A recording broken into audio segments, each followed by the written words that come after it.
तुसा कूड़ तो कहने ना मरे ना मैं कूड़ मारा तो मार पाऊँ मेरा मतलब है कूड़ मारा उमे मार पाऊँ थे हाँ। अगर मुलादे में तो आपको सादो ठीक है वंजो सादो मैं जरे ना हुणे जरे ना ये क्या है ये देखो ये मेरे कपड़े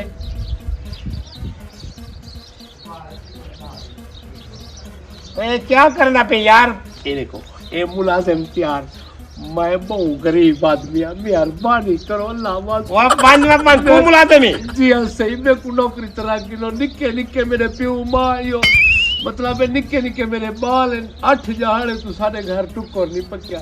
तू सब मेहरबानी करो मेरे को आज तक सारी जिंदगी कहीं 50,000 तनख्वाह दी ऑफर नहीं करी तू सब पहले बंदे वे जिन्हें 50,000 दी ऑफर करी है मेरे को तू सब काम दसाओ मेरे को दसाओ मैं क्या करने मैं की को खाव रही हो मेरा मतलब है कितना क्या क्या करने वो तू मुलादे में मैं तो कुछ सवेर दा तेरे नाल अदा पे गाली खड़ा करना मैं के पता नहीं कोई अफसर आया खड़े वडा जी हाँ, सही। बदतमीज मुलाजिम नौकर